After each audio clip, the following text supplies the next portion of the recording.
आइए दोस्तों, आपको अपने YouTube channel target online classes में आपका स्वागत है। आज हम लोग पढ़ रहे हैं विभिन्न प्रकार के चतुर्भुज और उससे संबंधित सभी फार्मूला। जैसे आयत का क्षेत्रफल क्या होगा, आयत भी एक चतुर्भुज है। वर्ग का क्षेत्रफल क्या होगा, वर्ग का परिमाप क्या होगा। समलंब चतुर्भुज का क्षेत्रफल क्या होगा। समचतुर्भुज की भुजा कैसे ज्ञात करेंगे। समचतुर्भुज की विकर्ण कैसे निकालेंगे। समचतुर्भुज का क्षेत्रफल कैसे निकालेंगे। समांतर चतुर्भुज का क्षेत्रफल कैसे निकालेंगे।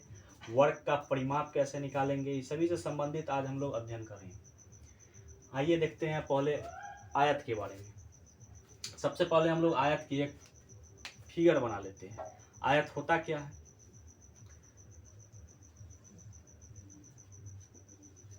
तो एक ऐसा चतुर्भुज जिसके आमने सामने की भुजा बराबर हो तथा प्रत्येक कोण 90 डिग्री का हो, आयत कहलाता है। देखिए, इसका हम लोग नाम भी दे सकते हैं ए बी सी डी।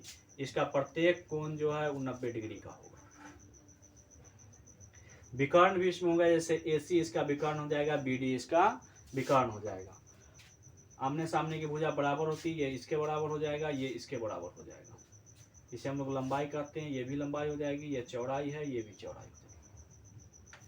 तो आयत का क्षेत्रफल होता क्या है, तो किसी भी कोई भी चतुर्भुज हो उसका क्षेत्रफल निकालने के लिए लंबाई को चौड़ाई से गुना कर दीजिए, क्षेत्रफल निकल जाएगा। तो लंबाई कितना है, L है, और चौड़ाई कितना है, B है। तो आयत का क्षेत्रफल क्या हो गया दोस्तों, लंबाई गुने चौड़ाई। 2 पॉइंट और इससे संबंधित ध्यान रखना है फार्मूला के बारे में।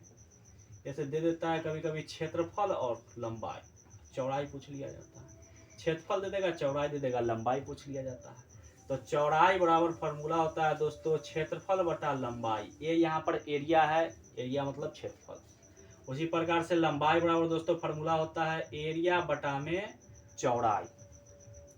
तो अब हम लोग देखते हैं फिर आयत का परिमाप।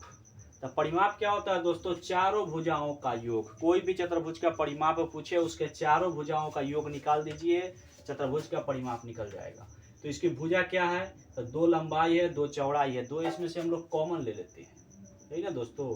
2L है जोड़ 2B है, इसमें से 2 हम लोग कॉमन ले लिए, तो क्या आ गया, L प्लस B। यानी हम लोग कह सकते हैं कि आयत का परिमाप 2 इंटू लंबाई प्लस चौड़ाई होता है। फिर आयत का विकर्ण क्या होती है, बोले इसके 2 विकर्ण होगा, एक AC भी हो सकता है और एक BD भी हो सकता है।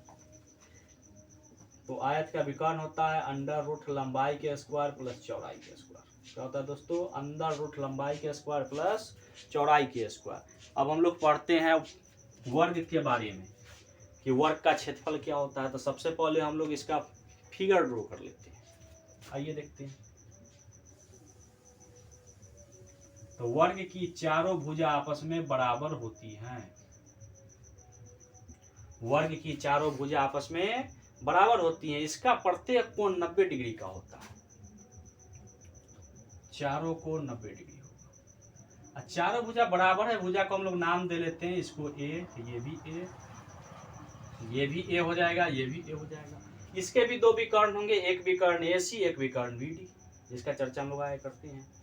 तो आइए देखिए, वर्ग का क्षेत्रफल होगा क्या, तो क्या बताएं, कोई भी चतुर्भुज का क्षेत्रफल कहे, लंबाई चौड़ाई को गुना कर दीजिए। इसके भी 2 भुजा को आपस में गुना हम लोग करते हैं, A गुने A, कितना आता है, A स्क्वायर। इसमें भी एक पॉइंट ध्यान रखने वाले हैं कि कभी कभी क्षेत्रफल दे देता है और भुजा दे देता है, क्षेत्रफल दे देता है और भुजा पूछ लिया जाता है।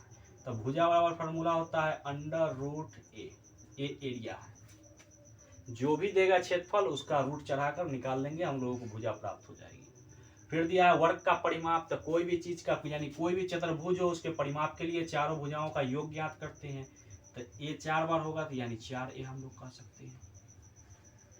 फिर वर्ग का विकर्ण पूछा है, तो अंडर रूट 2A, यहाँ पर A वर्ग की भुजा है। अब हम लोग पढ़ते हैं समलंब समचतुर्भुज के बारे में। समलंब चतुर्भुज है, नीचे है, समांतर चतुर्भुज भी है। आइए हम लोग इनको परिमाप, क्षेत्रफल और विकर्ण के बारे में पढ़ते हैं। तो समलंब चतुर्भुज का सबसे पहले सम चतुर्भुज का दोस्तों हम लोग क्या देखते हैं, फिगर। तो सम चतुर्भुज होता क्या है, तो एक ऐसा चतुर्भुज जिसके चारों भुजा आपस में बराबर हो, लेकिन उसका प्रत्येक कोण 90 डिग्री नहीं होता है, क्योंकि अगर ये कोण 90 डिग्री हो जाएगा तो उसका एक खास नाम है वर्ग। क्या नाम पड़ जाएगा, वर्ग। उसका प्रत्येक कोण 90 डिग्री नहीं होता है। जिस समय ही सम चतुर्भुज का प्रत्येक कोण 90 डिग्री हुआ, उस समय उसका नाम वर्ग पड़ जाएगा।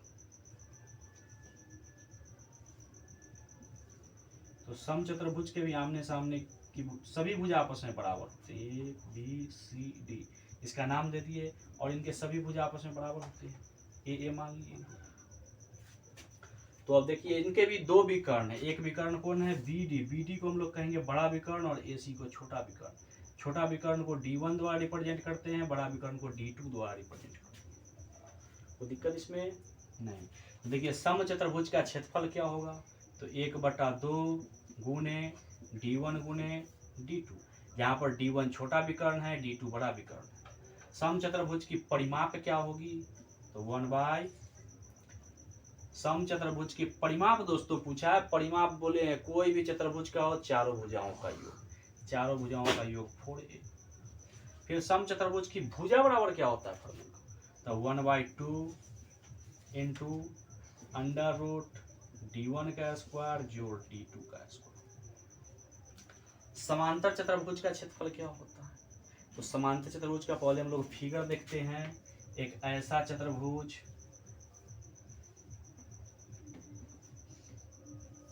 जिसका आमने सामने की भुजा बराबर हो, समांतर चतुर्भुज के भी आमने सामने की भुजा बराबर होती है, लेकिन प्रत्येक कोण 90 डिग्री नहीं होता है, क्योंकि जब प्रत्येक कोण 90 डिग्री होगा तो उसका नाम आयत पड़ जाएगा। क्या पड़ जाएगा, खास नाम है एक आयत। और 90 डिग्री ना हो तो क्या होगा, समांतर चतुर्भुज। इसके भी हम लोग नाम दे सकते हैं ए बी सी डी। इसके भी दो विकर्ण होते हैं, एक ए सी एक बी डी। इसके भी आमने सामने की भुजा बराबर होती है। चलिए देखते हैं फिर समांतर चतुर्भुज का क्षेत्रफल क्या होता है, तो आधार गुने ऊंचाई। क्या होता है दोस्तों, आधार गुने ऊंचाई। और ये एक बचा समलम चतुर्भुज, इसका आंसर आप लोग कमेंट में, यानी फॉर्मूला जो है इसका आप लोग कमेंट में इसका आंसर दीजिएगा। अगर मेरी यह वीडियो पसंद आई हो तो आप मेरे चैनल को सब्सक्राइब कीजिए और इस वीडियो को लाइक कीजिए। धन्यवाद।